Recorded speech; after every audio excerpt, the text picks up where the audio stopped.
El doctor Diego Frau es investigador asistente de CONICET y desarrolla sus labores en el laboratorio de plancton del Instituto Nacional de Limnología CONICET UNL. En este caso nos va a hablar de sus trabajos sobre humedales del altiplano de Catamarca, caracterización limnológica y algunos aspectos relevantes de su ecología. Diego, te escuchamos. Bueno, buenísimo. Gracias por la presentación. Está bueno que seamos, va a ser como una charla más informal. Me pueden interrumpir o comentar, no tengo problema. Igual después, si terminamos rápido y tienen ganas de charlar sobre el tema, no teníamos tampoco, tengo problema, estoy abierto a sugerencias y a comentarios. Bueno, primero, antes que nada, esto en realidad lo había pensado por si había gente que no era del INALI, digamos, pero bueno, básicamente yo trabajo en ecología de fitoplancton, y esto de los humedales de altura no es, digamos, mi línea de trabajo principal, es una cosa que vengo haciendo hace muchos años, pero de forma más esporádica. De todas formas, todo lo que hago acá y mis otras líneas de trabajo, que son los arroyos pampeanos y lagunas urbanas y embalses, están orientadas a esto de generar, a través del fitoplancton y, digamos, y estudios limnológicos, generar estrategias de gestión integrada de recursos hídricos, que implican producir información de línea de base para la gestión ambiental de estos ecosistemas, pero también un fuerte componente digamos, de empoderamiento de comunidades locales en relación a problemáticas ambientales y lo que son diferentes estrategias de comunicación de la ciencia. En esta charla particularmente, bueno, como decía la presentación, vamos a hablar de humedales de altura, particularmente de Catamarca. Vamos a hablar de qué son estos humedales, qué tipo de humedales hay de altura en Catamarca y cuáles son sus características. El tipo de muestra que venimos tomando, muestras limnológicas y, bueno, también de hidrogeolimnología, que venimos tomando ya desde hace unos años. Algunos resultados de cosas que no solamente he hecho yo, sino también, digamos, han hecho como parte del equipo de trabajo. Comentarles un poco también me pareció esto interesante, incorporarlo, lo que son las problemáticas ambientales a las que están sometidos estos ecosistemas. Contarles un poco esto de las actividades de comunicación científica que hemos hecho y seguimos haciendo, creo que es el componente más fuerte que tenemos en los trabajos que hacemos en Catamarca. Después puedo comentarles un poco por qué esto es así y no de otra forma. Algunos trabajos publicados, que no son muchos, y otras cosas que están en curso, algunas más atrasadas que otras. Un poco para introducirlos, el grupo de trabajo en Catamarca está formado por la doctora Patricia Marconi, de la Fundación Yuchán en Salta, Felicity Arengo, que trabaja en el Museo de Nueva York, Amelia Clark, que ella es psicóloga social, trabaja en Salta. Tanto Patricia como Felicity son biólogas y están especializadas más que nada en temas de conservación. Después está Mario, que también, digamos, colabora con Fundación Yuchán y si bien no se ha dedicado a la investigación, sabe mucho de ornitología, y es quien básicamente es nuestro, digamos, el que nos lleva a todos lados en las campañas, sabe muchísimo, conoce mucho el terreno, y bueno, y yo. Todos somos parte de lo que es el Grupo de Conservación del Flamenco Alto Andino, que es un grupo internacional formado por gente de Chile, de Perú, de Argentina y de Bolivia, cuyo objetivo principal es la conservación de los flamencos altoandinos y de los ecosistemas donde estos animales se desarrollan, con diferentes tipos de estrategias digamos, de conservación y de investigación.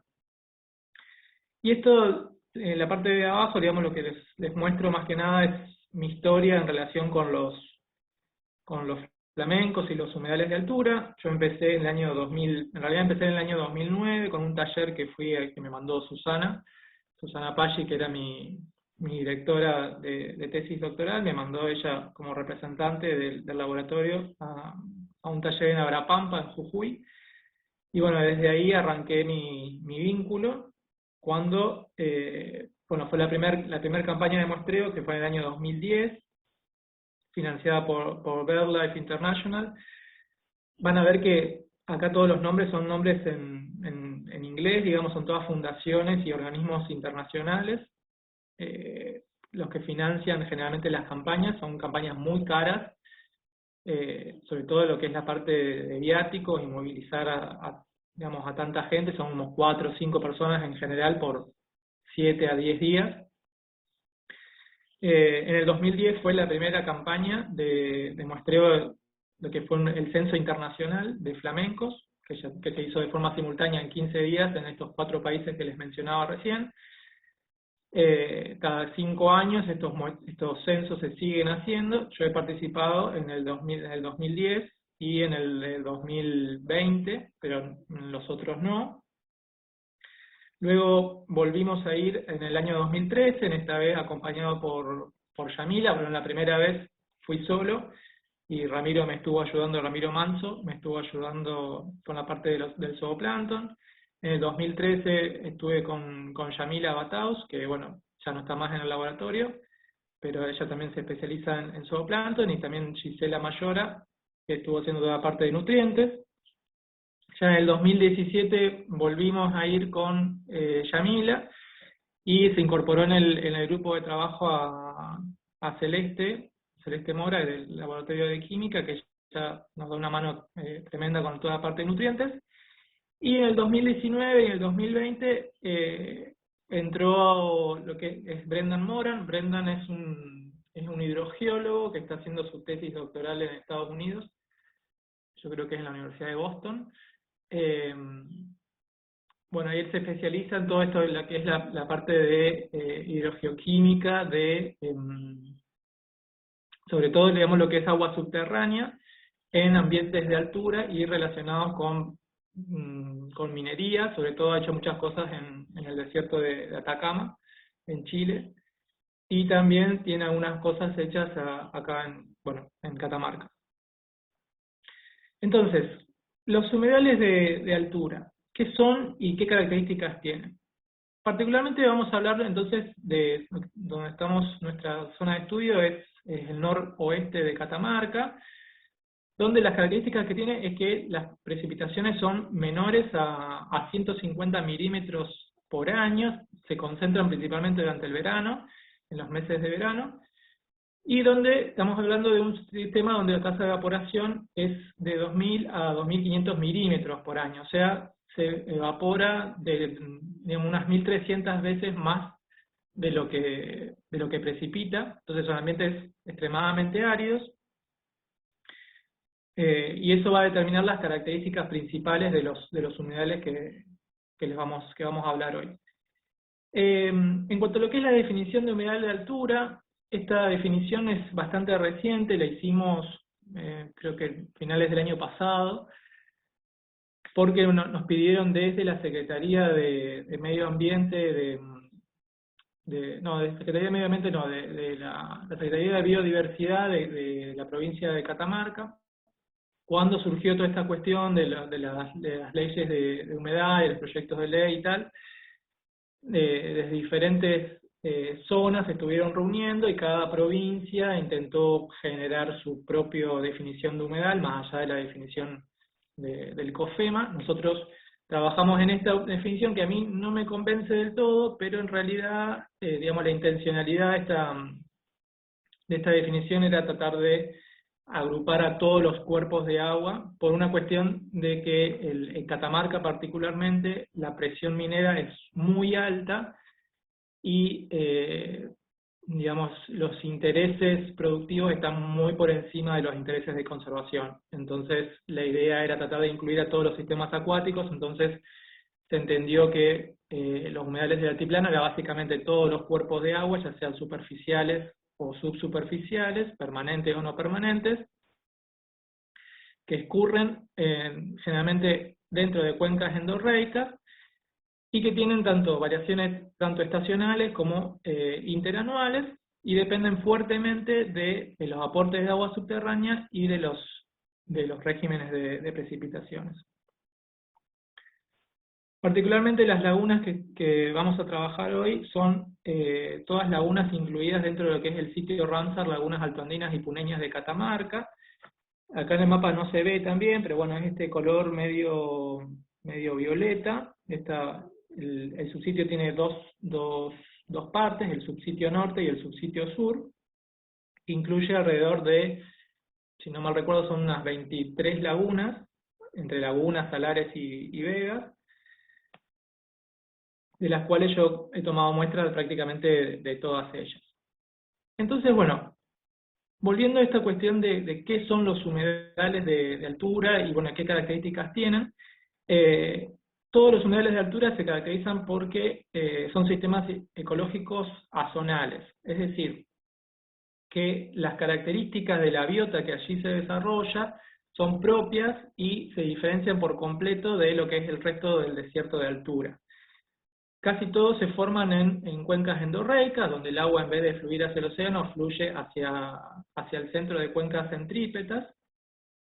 La diversidad tanto vegetal, animal como microbiana presenta un elevado grado de endemismo, o sea, muchas de las especies que hay acá no las encontramos en otros lugares, aunque en realidad, por ejemplo, con la vegetación, hay muchos géneros que son comunes, pero son especies diferentes a, por ejemplo, plantas que podemos encontrar en esta zona.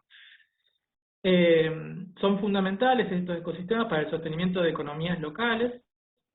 Durante la charla voy a comentar algo de eso, pero bueno, básicamente son todo lo que son actividades de agricultura, pastoreo, algunas actividades productivas a pequeña escala de producción de madera, extracción de sal en este caso no, pero bueno, en realidad en general los humedales de altura también cumplen parte de esa función, además de lo que es producción de agua potable, etc. Y la característica que tienen es que dependen de flujos de agua constantes, es decir, estos humedales principalmente dependen de aportes de agua subterránea, que es uno de los recursos que más afectado está en este momento. Cuando uno clasifica lo que son los humedales de altura, podemos clasificarlo en tres grandes tipos: los que son el ecotipo de evaporación, que corresponde a los salares, que en Catamarca hay varios, el más conocido es el Salar de Hombre Muerto, pero también está Tres Quebradas, Carachipampa, Incahuasi, el de Antofalla. Después tenemos el segundo ecotipo, son los de afloramiento subterráneo, que refieren básicamente a que están alimentados por agua subterránea, que son los vegas y los bofedales. Nosotros en Argentina no hacemos esta diferenciación entre vegas y bofedales, pero en realidad ahora vamos a ver que son dos ecosistemas bastante diferentes, aunque similares, en lo que es la cuestión del afloramiento subterráneo. Una característica importante de estos afloramientos subterráneos es que el agua en su mayoría es agua fósil. Nos estamos refiriendo en agua fósil cuando hablamos de agua que tiene más de 60 años, que puede tener hasta 3.000 o 6.000 años. De hecho, hace poquito salió un artículo que encontraron agua fósil de 2 millones de años de antigüedad en Canadá. Acá no tenemos registro de que sea tan antigua el agua, pero sí sabemos que es agua subterránea que se constituye como un recurso no renovable, por lo que es la capacidad de recuperación del acuífero, de recarga. Y después tenemos lo que son los ecosistemas de escorrentía, donde básicamente vamos a hablar de las lagunas. Fíjense, esta clasificación es chilena, de Contreras Paulete, y él también incluye a los ríos como humedales.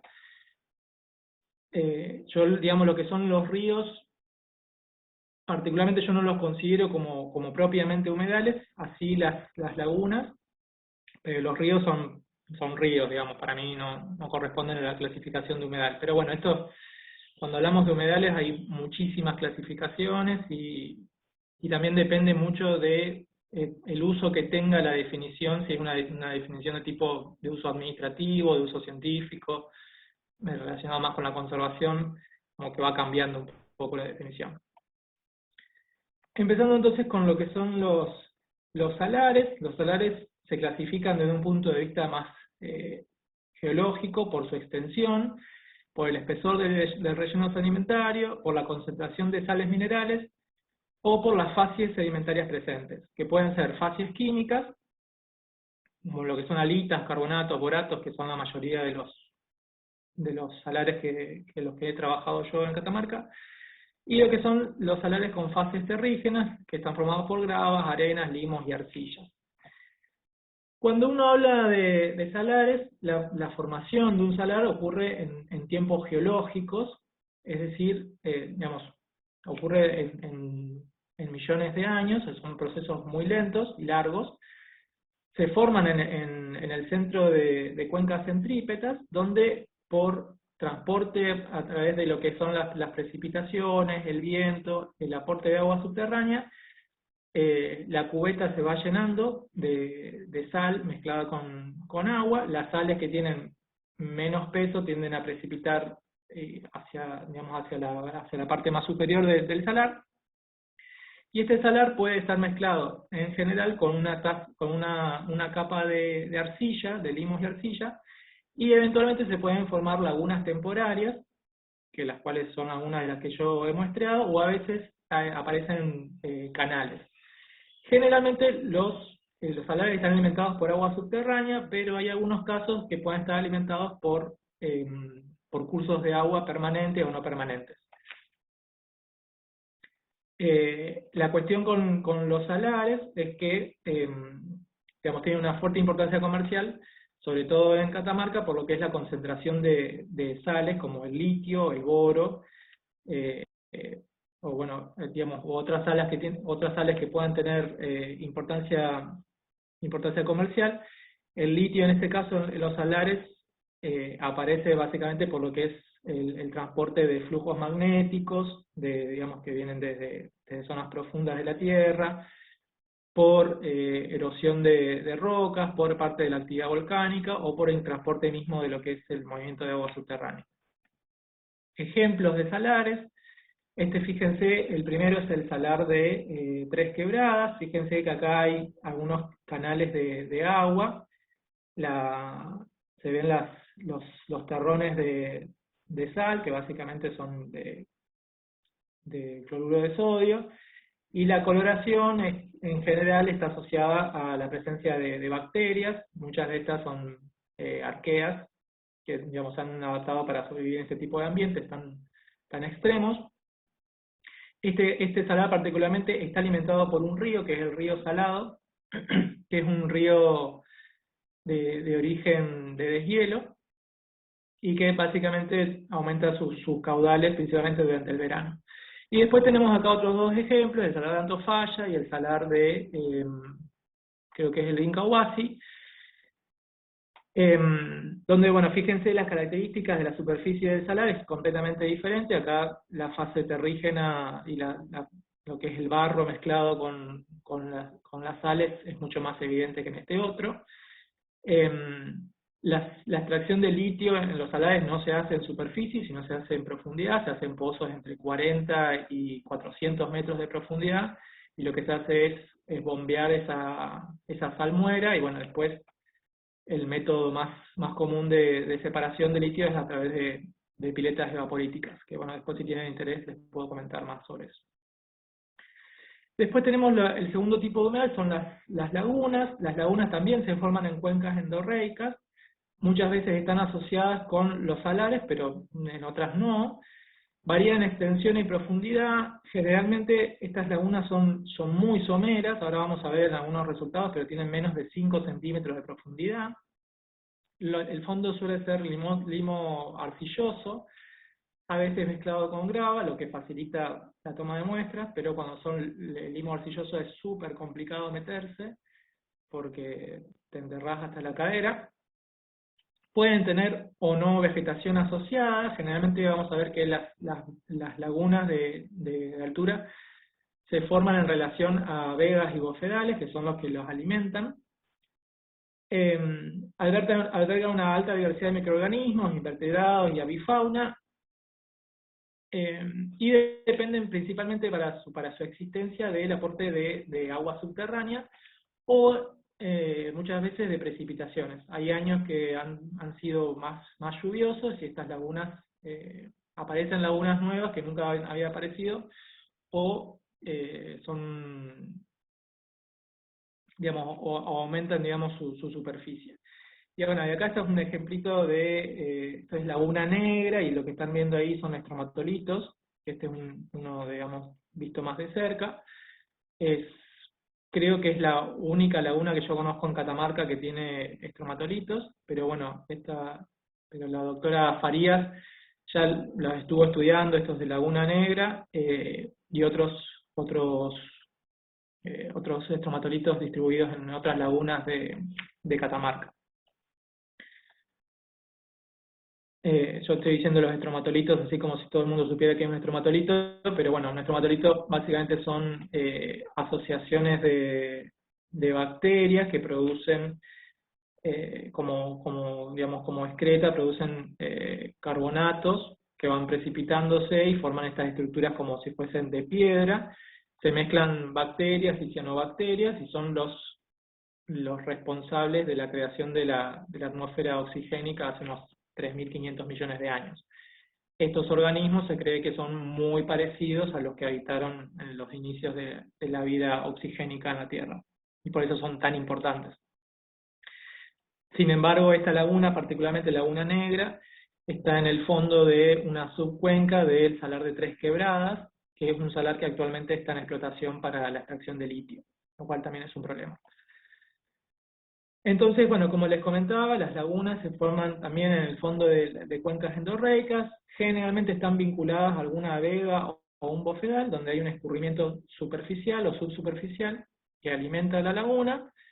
Son ambientes muy someros, es frecuente encontrar estos depósitos de sal en diferentes partes de la laguna.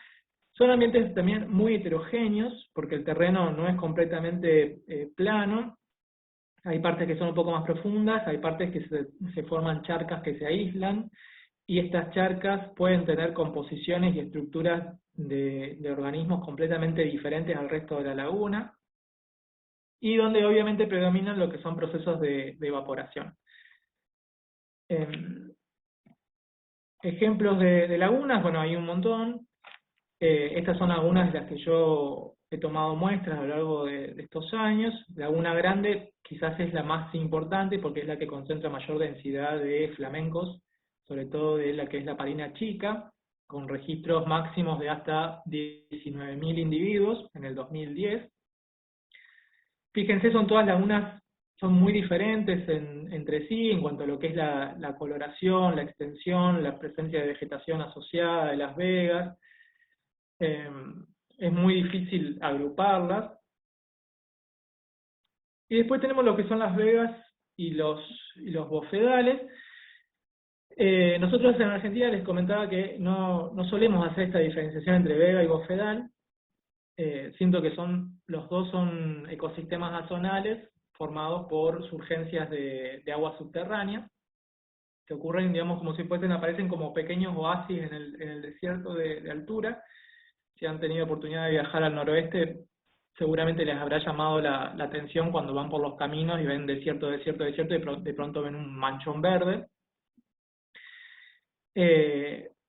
Las vegas y bofedales tienen una función hidrológica súper importante, que es el almacenamiento y la recarga de acuíferos subterráneos, y lo que es la estabilización de suelos a partir de la vegetación que allí se desarrolla. En cuanto a lo que es la fijación ecológica, la función ecológica, perdón, es la fijación de sedimentos y expansión de vegetación, la generación de hábitat para especies vegetales, animales y, digamos, componentes microbianos que solamente se desarrollan en estos ecosistemas, la potabilización del agua. De hecho, en muchas comunidades locales el agua se obtiene directamente de las vegas y las bofedales, particularmente en dos lugares donde yo trabajo es así, que es en un pueblo que es El Peñón, y en lo que es la ciudad de Antofagasta, y además contribuyen a la regulación de la temperatura y la humedad local. De hecho, las ciudades o los pueblos que están vinculados a vegas y bofedales son un poco más cálidos que el resto, y están más atemperados. Acá fíjense, estos dos esquemitas, acá lo que pueden ver bien es la diferencia entre una vega, que es la primera, y un bofedal. Vamos a ver que lo que respecta al bofedal se caracteriza fuerte, digamos, principalmente por su microrrelieve ondulado. Cuando uno, digamos, camina sobre un bofedal, lo que se da cuenta es esto de que tiene, el relieve no es completamente uniforme. Está dominada los bofedales por juncáceas, la vegetación, son plantas, digamos, plantas adaptadas a la inmersión permanente y a la falta de oxígeno superficial. Es frecuente la aparición de canales de agua, y estos canales muchas veces se ensanchan en pozas, que estas pozas bien pueden estar interconectadas entre sí o completamente aisladas.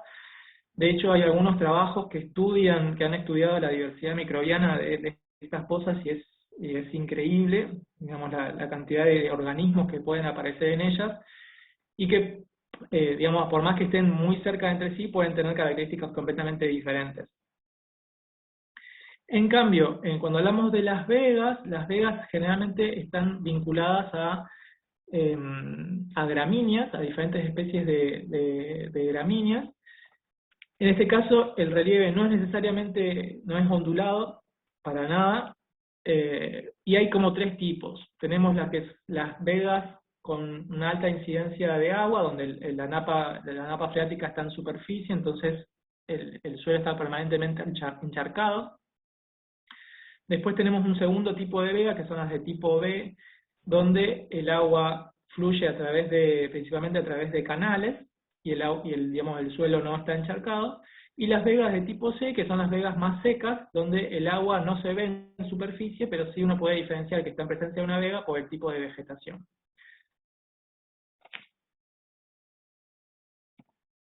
Ejemplos, acá fíjense, esto es una vega, una veguita sin nombre, por ahí en algún camino. Fíjense la diferencia, lo que es el ecosistema de desierto, con los tolares y bueno, la casi ausencia de vegetación, y lo que es la vega propiamente dicha, donde acá sería una vega de tipo B, donde se ven estos canales de agua. Después, abajo, inmediatamente tiene lo que es un bofedal. Acá se puede ver bien el contraste y se ve esto que yo les decía, del microrrelieve ondulado, y también el tipo de vegetación, que en realidad es otro tipo, no son gramíneas, son juncáceas, y acá lo que tienen es una de estas pozas. Y después estos otras dos son ejemplos de vegas. Una vega, esta que creo que es la de Purulla, está vinculada, todo esto que ven verde es la vega, y al lado está la laguna. Y esta otra vega que no tiene ninguna laguna asociada, que es la vega del Peñón, que es una vega bastante grande, que tiene algunas dificultades ambientales que después les voy a comentar. Bien, entonces eso sería lo que es como la caracterización general de los humedales en los que trabajo en Catamarca. ¿Qué tipo de muestras hemos ido tomando a lo largo de los años? La verdad es que no tomamos tantas muestras, ni el tipo de muestras que quisiéramos en su totalidad, porque son campañas que son muy cansadoras, digamos, en tiempo. Son 7 o 10 días en donde se tienen que muestrar una gran cantidad de lagunas y de humedales en general, donde no solamente se hace la parte de limnología, sino también se hace la parte de aves, se hace todo lo que es el componente social. Las distancias son muy largas, a veces para llegar a una laguna estás 5 o 6 horas de viaje, y hay que volver antes de que se haga noche, porque tampoco hay caminos, sino la mayoría de los sitios se accede a través de huellas, y perderse en estos lugares durante la noche no es agradable. Nos pasó una vez en el 2010. Entonces, bueno, dentro de que son variables físico-químicas, trabajamos principalmente con las típicas limnológicas, temperatura, conductividad, pH. Tomamos muestras de nitratos, nitritos, amonio, fosforreactivo soluble, sílice. Algunas variables hidrogeológicas, hidrogeoquímicas, que las ha ido tomando Brendan, más que nada para lo que es su tesis doctoral, pero bueno, para nosotros nos sirve también porque nos permite hacer una caracterización un poco más profunda de estos ámbitos. En comunidades microbianas, principalmente porque siempre he ido yo a las campañas, hemos tomado muestras de fitoplancton, pero también tenemos muestras de zooplancton y algunas muestras de fitobentos.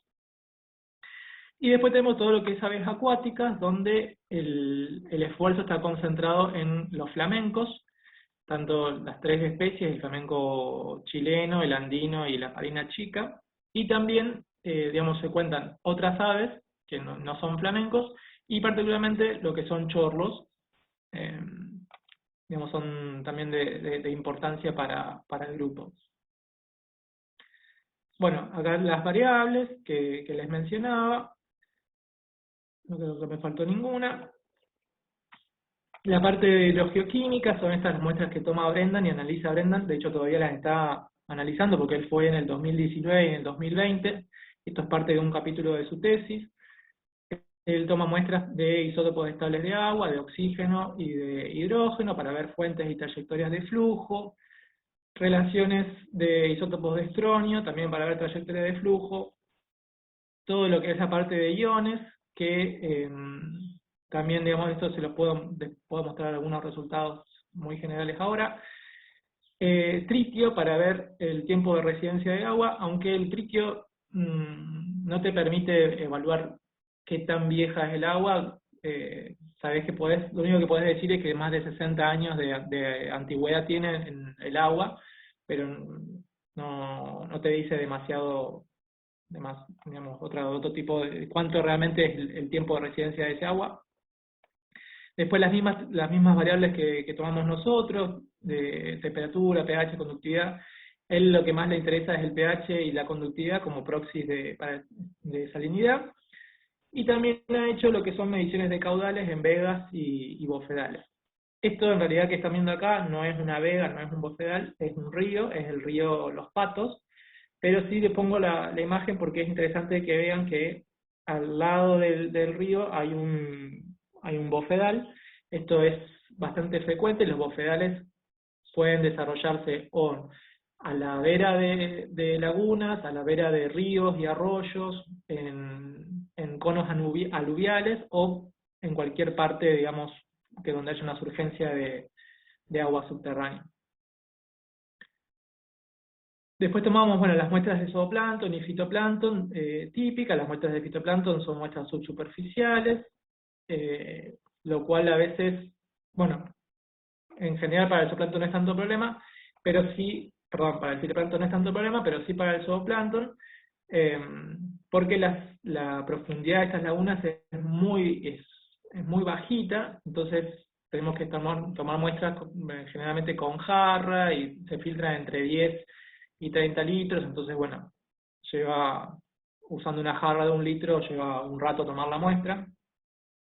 Ahí ahí donde estoy sentado con cara de pocos amigos es porque me había enterrado, y no sé quién me sacó una foto, pero bueno, para que vean de que estas lagunas son muy difíciles de meterse a muestrear, porque el suelo parece sólido hasta un punto donde uno se entierra por completo y se hunde hasta la cadera.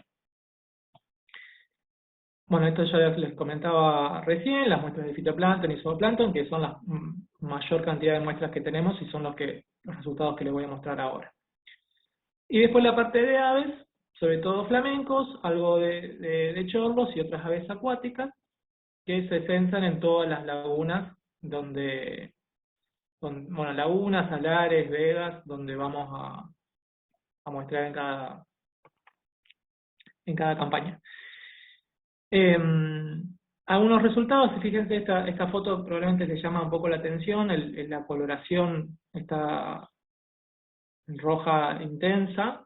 Esto es una poza cerca de Carachipampa, de hecho está dentro de lo que es la cuenca de Carachipampa. Esto fue en realidad una excavación que hizo el hombre, un señor que tiene ganado ahí. Él hizo una excavación para generar una poza de agua para su ganado. Un año le funcionó y al año siguiente se puso esta coloración, y lo que él hizo fue cerrarla para evitar que el ganado tomara este agua. Nosotros tomamos muestritas de agua para ver qué podía hacer esto. Yo estaba ilusionado con que sean, no sé, alguna cianobacteria o alguna clorofita tipo de una liela, pero no, terminaron siendo bacterias. que la verdad que no tengo ni idea de qué son, pero bueno, hay varios grupos de bacterias que pueden tomar esta coloración.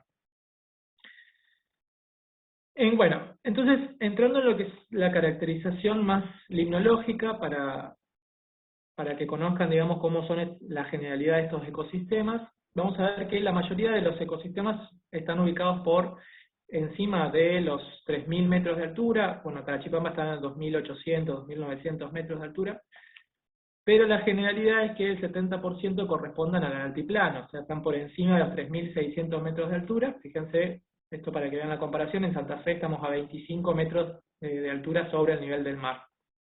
Entonces son lagunas que están bastante altas. Cuando uno hace una caracterización de la salinidad, vamos a ver que tenemos diferentes tipos de ambientes. Tenemos ambientes de tipo subalinos, que podrían ser considerados, según Hammer, como casi agua dulce.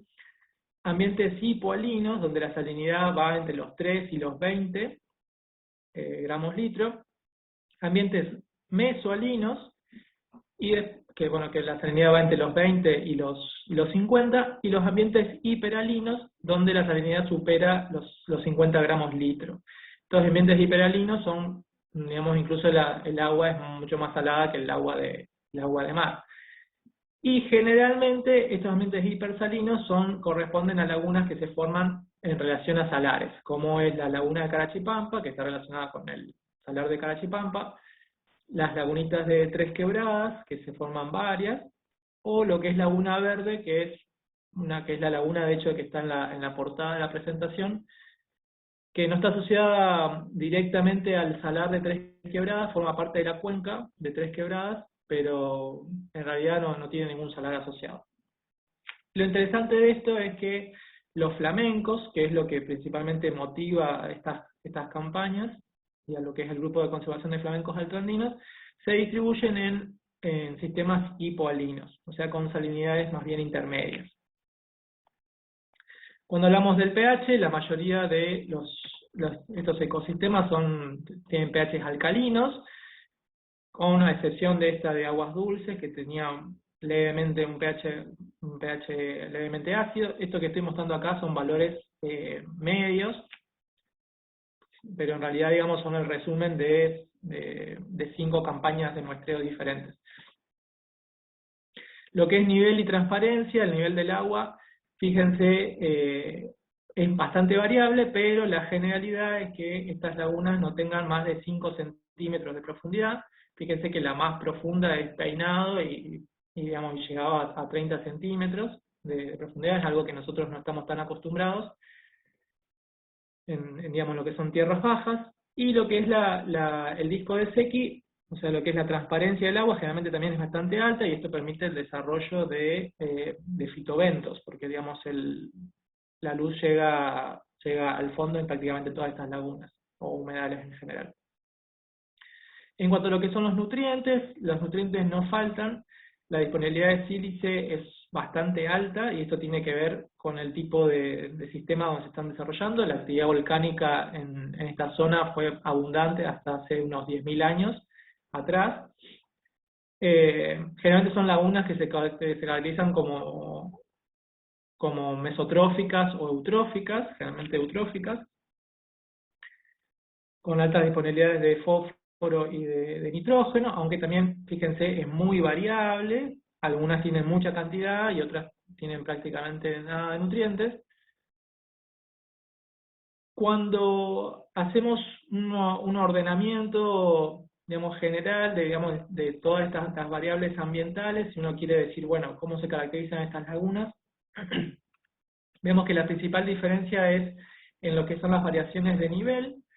Cuando uno hace un análisis de componentes principales, vamos a ver que tenemos las lagunas que tienen mayor nivel, como Purulla, San Francisco, Archibarca o Carachipampa, y luego nos vamos hacia lagunas que tienen menos nivel de agua, o sea, menos disponibilidad de agua, que son la gran mayoría, de hecho. Y después tenemos una relación en cuanto a la altitud, donde tenemos lagunas que están por cerca de entre los 3.000 y 3.500 metros, y después tenemos la gran mayoría que están por encima de los 3.600 metros. Esto es bastante interesante, es un análisis de un NDMS, que lo que tiene de interesante es que cuando uno pone, digamos, los diferentes ambientes donde he trabajado, la mayoría son lagunas, pero algunas son vegas y otras son salares, como Archibarca. Fíjense que la mayoría de las lagunas se caracterizan porque están dentro de lo que es el altiplano, se caracterizan por su alta altitud, por tener altas disponibilidades de fósforo reactivo soluble y ser altamente conductivas. Y después tenemos las lagunas que están un poco a menos altura, que se caracterizan porque tienen mayor disponibilidad de fósforo y mayor temperatura. Fíjense, estos muestreos los he hecho siempre durante el verano. Durante el invierno no se suele ir a hacer estas campañas, primero porque no hay flamencos, y segundo porque la mayoría de estas lagunas o bien se secan o se congelan. No es el caso, por ejemplo, de Carachipampa, que digamos que fueron ahora hace poquito y digamos y tenía agua.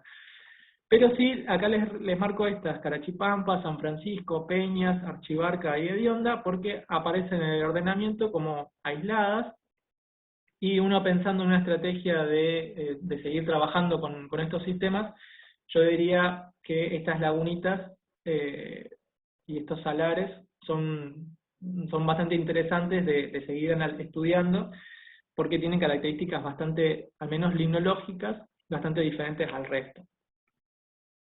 Bueno, ahí nuevamente les muestro que los flamencos donde se distribuyen, que son precisamente las lagunas de mayor altura, son las que tienen mayor disponibilidad de fósforo y las que son un poco más conductivas. En cuanto a lo que es la distribución de iones, los iones dominantes en estas lagunas son los bicarbonatos, principalmente el bicarbonato de sodio, aunque hay de todo: hay calcio, hay potasio, hay magnesio, hay sulfatos y cloruros. Fíjense, estos son todos los ambientes que ha relevado Brendan, y algunos son sacados de una tesina de grado de Sureda en el 2003. Pero bueno, esto, digamos, la caracterización iónica es importante porque, por ejemplo, para lo que es el zooplancton, la distribución del zooplancton, tanto en abundancia como los grupos que pueden estar presentes, está fuertemente controlada por la composición iónica de estas lagunas. Cuando hablamos de los flamencos, fíjense, estos son abundancias totales. Acá, en realidad, digamos, uno diría que el grupo que domina es el flamenco andino, P. andinus, pero en realidad, eso sacando a P. jamesis, que en realidad tiene unas densidades abrumadoras en lagunas grandes. Esta barrita en realidad no es real, sino está representando un valor medio de 15.000 individuos, cuando la media acá está entre los 200, 300 individuos registrados por laguna. Pero bueno, la distribución entonces en las lagunas es muy errática, muy variable entre años de muestreo. Este gráfico sintetiza 10 años de muestreos consecutivos. Fíjense, los desvíos son muy altos, porque tiene que ver mucho con la ecología de estos organismos, que hacen un uso itinerante de los ecosistemas. Cuando llegan a una laguna y ven que no hay suficiente cantidad de alimentos, se mueven a otra, o si esa laguna por alguna razón ese año está seca, no la usan, entonces, o hay menos densidad, entonces eso hace que sean muy variables las abundancias registradas. De todas formas, cuando uno se pone a analizar los últimos 10 años de muestreo en todas las lagunas del sitio Ramsar, vamos a ver que para el caso de la Paleña Chica, la distribución es casi sinusoidal, digamos, tiene como picos de densidad y luego fluctúa. Pero fíjense acá, esto es un test de Mann-Kendall, no se observa ninguna tendencia ni de crecimiento ni de decrecimiento para esta especie. Lo mismo para el flamenco andino, no hay ninguna tendencia clara, pero sí para el flamenco chileno, donde la tendencia registrada es a que a partir del año 2015 hasta el año 2020 hay una tendencia de reducción de las abundancias registradas en estas lagunas. Hay que tener presente que el flamenco chileno, su principal área de distribución está justamente en Chile, y Chile, digamos, es un país donde la actividad minera en estos humedales está bastante fuerte, y bueno, es una llamada de atención de lo que estaría pasando con las abundancias de esta especie. Obviamente para determinar las causas y determinar si esto es un patrón más de tipo local o un patrón en toda su área de distribución, habría que hacer otro tipo de estudios. Esto es solamente una tendencia. En cuanto al fitoplancton, bueno, el fitoplancton en estas lagunas también, las abundancias son muy variables, fíjense, estas son las abundancias medias totales de individuos por mililitro. Tenés lagunas como Laguna Grande, donde hay una densidad descomunal de organismos, pero otras lagunas como Peinado, por ejemplo, donde prácticamente no hay fitoplancton. El ensamble suele estar dominado por diatomeas, aunque pueden estar acompañando muchas veces clorofisias y cianobacterias. En cuanto a lo que es la diversidad, son ambientes muy simples desde el punto de vista de la diversidad. La riqueza de especies es baja por laguna, en términos medios alrededor de 20 especies registradas por laguna. Con lo que es la diversidad de llano, también es una diversidad muy baja, fíjense, alrededor de 2, y lo que es la dominancia generalmente es bastante alta. O sea, quiere decir que hay pocas especies y de las que hay generalmente dominan una o dos. Para el zooplancton las tendencias son similares, en este caso las densidades son bastante bajas, generalmente alrededor de 50 individuos por litro, con algunas excepciones, que ocurrió por ejemplo acá en Archibarca o en Peñas, donde hubo densidades bastante grandes digamos, de cladóceros y de copépodos. Generalmente el ensamble está dominado por copépodos, donde el género dominante es Bequela, que es un copépodo endémico de zonas de altura, que no solamente está distribuido en Argentina, sino también aparece en otros lugares, tipo Chile o Bolivia. Y bueno, que están adaptados a la fuerte radiación y a la elevada salinidad de estos ecosistemas. En este caso, la riqueza es aún menor, o sea, la densidad, la riqueza media de especies en estas lagunas es alrededor de 10 especies registradas. En este caso, la cuestión de lo que es la diversidad de Shannon es aún más baja, es alrededor de 1.5, súper bajita, y lo que es la dominancia también es alta, o sea, hay muy poquitas especies y generalmente domina una, que generalmente o es Bequela, perdón, o es una especie de rotífera, un braquiónido o un mecánido.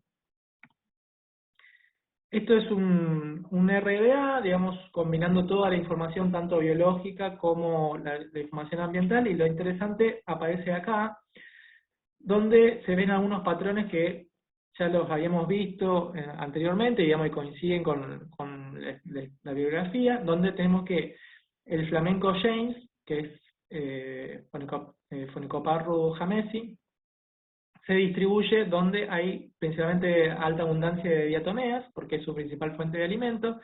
A su vez las diatomeas están donde hay mucha disponibilidad de sílice, en las lagunas de mayor altura y donde hay disponibilidad de fósforo. En cambio, bueno, esto también pasa para el flamenco andino, cuya dieta también en general está asociada con diatomeas o con otros con invertebrados, principalmente zooplancton. Y por el otro lado tenemos el flamenco chileno, que ese es el más, que se alimenta de presas de mayor tamaño, especialmente invertebrados, tipo hialelas, copépodos, nemátodos. Estos animales, no les dije, pero bueno, quizás se hacen una idea, son organismos filtradores, que filtran en la capa subsuperficial de los sedimentos. Y bueno, y vamos a ver que después los que son otros grupos de algas, como las criptofisias, las eugenofisias, las clorofisias, que están menos representadas en estos ecosistemas, aparecen en ambientes que son por ahí muy conductivos, me han aparecido sobre todo en salares o en vegas. Pero bueno, básicamente lo que dominan son las diatomeas, y la asociación con los flamencos es muy obvia.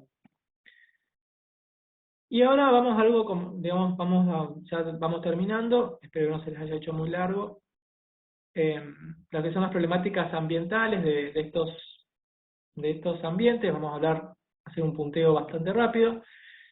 Cuando hablamos de problemáticas ambientales, me voy a referir principalmente a dos lugares, a lo que es el Peñón, que es un pueblo que está cerca de Laguna Grande, eh, que bueno, es este lugar donde, además de ser un lugar turístico, es donde se concentra la mayor cantidad de flamencos, y también está cerca de Carachipampa, y lo que es Antofagasta de la Sierra. El pueblito este tiene 263 habitantes, que se incrementa un poco durante el verano con la actividad turística, y Antofagasta tiene un poco más de población. Pero bueno, en cuanto a lo que son problemáticas ambientales, la principal es la extracción de litio, lo que es la minería de litio. Como bien sabemos, el litio ya hace unos años alcanzó un valor económico bastante alto, no solamente porque las baterías de litio son las baterías que usamos en el 95% de los dispositivos electrónicos que tenemos, sino también por el auge de los autos híbridos y los autos eléctricos, donde la producción de la necesidad de producir baterías de litio para estos autos se ha incrementado enormemente. Particularmente lo que se conoce como el triángulo de litio, lo que es Chile, Argentina y Bolivia, concentra alrededor del 85% del litio disponible en el mundo. El otro 15% está en Australia o en China. No se extrae de salares, sino se extrae de otro tipo más bien en roca. Entonces, bueno, lo que es la demanda de litio se ha incrementado muchísimo y es un problema bastante importante, principalmente por el consumo de agua que representa, que para producir más o menos 1 tonelada de litio se necesitan alrededor de 2 millones de litros de agua dulce. Y además también por todo lo que es el impacto de lo que son las estructuras mineras, los caminos, el impacto paisajístico que tienen las piletas de evaporación, el uso de químicos, etc. Después también tenemos otro tipo de proyectos mineros, son los proyectos metalíferos, y lo que son la extracción de arenas silíceas, que también son proyectos que están bastante activos y se activaron entre el 2019 y el 2020. Otros usos, otros problemas ambientales que tienen estos ecosistemas, no relacionados directamente con la minería, son lo que es la reducción de caudales para usos productivos, sobre todo lo que es agricultura, y lo que es el mal uso urbano. Sobre todo en el Peñón, hay un derroche de agua bastante importante. Lo que es contaminación de napas freáticas, ahora les voy a mostrar algunas fotos, sobre todo por lo que es las cuestiones, digamos, de los pozos negros, sobre pastoreo y posibles problemas de contaminación de agua por sarcocistosis, esto sobre todo por la cantidad de ganado que están vinculados sobre todo a Las Vegas. El turismo más regulado y el Dakar son dos actividades que cuando yo empecé con esto eran el fuerte, digamos, de las problemáticas ambientales. Hoy han sido, digamos, puestos en segundo o tercer lugar por lo que es el efecto de la minería de litio. Estos son ejemplos. Esto es lo que es la vega del Peñón. Esto es aguas arriba, la primera foto, y la foto de al lado, donde se ve ese agua como podrida, es la vega aguas abajo. Eso es agua subterránea, que surge en la parte baja de la vega. Fíjense que además los pastos están bastante secos, y esto es en realidad porque ahí el pueblo del Peñón está metido en el medio de la vega. Entonces tenemos el contraste de lo que es la vega sin utilizar y la vega ya, digamos, utilizada por el pueblo. Y acá al fondo no se ve tan bien, pero lo que ven ahí al fondo, que es más verde, que ven como unos arbolitos en la última foto, son plantaciones de álamos. El álamo se utiliza digamos, para construcción, es madera que se usa para construcción. Tarda alrededor de unos 15 años en obtenerse una madera, digamos, suficientemente útil para ser cortado, pero consumen una alta cantidad de agua, lo cual no es un recurso que sobre en estos ecosistemas. Bueno, si hubiese tiempo, después les cuento algunas cuestiones de eso, de las plantaciones de álamo. Y después esto, por ejemplo, otro ejemplo esto es alumbrera, cerca del pueblo de Antofagasta de la Sierra, y uno de los problemas que está enfrentando es la presencia de ganado a la vera de las lagunas, el ganado en gran cantidad, principalmente llamas y alpacas, pero también hay ovejas, y además a la vera de estas lagunas hay un barrio nuevo que también está teniendo problemas de infiltración de unas piletas ¿cómo se llama?, de aguas servidas, donde de hecho, digamos, probablemente está habiendo una infiltración, porque uno de los años encontramos una floración de cianobacterias en estas lagunas justo cuando la pileta estaba activa. Y después tenemos lo que son todos los proyectos mineros. Fíjense en este mapa se ven todos los proyectos mineros que hay actualmente. Son alrededor de 22 proyectos activos, muchos de ellos incluidos dentro de lo que es el sitio Ramsar, lo cual nos hace pensar qué calidad de protección tiene el sitio Ramsar en cuanto a lo que es estos humedales. La mayoría son de litio, pero también hay de arenas silíceas y metalíferos. Bueno, entre todas estas cosas que hacemos en Catamarca, también hacemos actividades de comunicación científica. Hemos trabajado en talleres con docentes para abordar el método científico. Básicamente esto se hizo porque, particularmente en el Peñón, varias veces se presentaron a concursos de Semana de la Ciencia, y nunca pudieron participar porque, bueno, tenían como un impedimento en relación digamos, a cómo abordar un proyecto de ciencias. Entonces, bueno, estuvimos trabajando con eso, con docentes, sobre todo del Peñón. Hemos hecho actividades de divulgación científica sobre humedales con alumnos de escuela primaria y secundaria. Eso lo hacemos casi siempre que vamos. Una de las actividades que se hace es el Festival de los Humedales, pero también hacemos otro tipo digamos, de charlas y actividades. En 2017 hicimos una capacitación a monitores ambientales acerca de la toma de muestras limnológicas y también lo que era el conteo de aves. La idea era utilizar, digamos, crear digamos, aptitudes en personas que les interesa la conservación para lo que es el monitoreo ambiental. Entonces vean si aparecen aves muertas, si aparecen flamencos, si ponen huevos, ese tipo de cuestiones. Lo que son este taller participativo con comunidades locales sobre caracterización de humedales, esto hicimos en el año 2020, que es esta fotito acá. Fue cuando empezó el tema de la minería fuerte, y esto forma parte de un proyecto más grande, que es uno financiado por Wetlands International. Cartillas sobre humedales de altura, eso estamos trabajando todavía ahora, espero que en los próximos meses ya se pueda terminar e imprimir. Ya está hecha la cartilla, nos falta toda la parte de gráficos y más la parte de infográfica, digamos. Y también podcast, eso hace poquito, digamos, se hizo hace un par de meses, creo, financiados por Fundación Humedales y Wetland International. Son podcasts sobre lo que es ecología de humedales de altura, las problemáticas ambientales que tienen, etcétera, que están en Spotify y en otras plataformas. Trabajos publicados no hay mucho, tenemos algunos congresos, tenemos 4 trabajos publicados en congreso, acá falta uno de Yamila. Y trabajos publicados, tenemos 2 trabajos de divulgación científica, estos están publicados en Ciencia Hoy, y esto es un trabajo más científico, digamos, que sacamos en 2013 con Yamila y Gisela. Y después tenemos trabajos en curso varios, lo que pasa que, bueno, todos nos dedicamos a otros temas principalmente, lo cual lo hace bastante lento, pero uno de los que estamos trabajando ahora en estos días es uno de caracterización hidrogeológica de humedales ubicados en el sitio Ramsar de Catamarca. Otro es que, bueno, esto lo estamos haciendo con Brendan Moran principalmente, y bueno, y todo el equipo de trabajo que les estuve mencionando.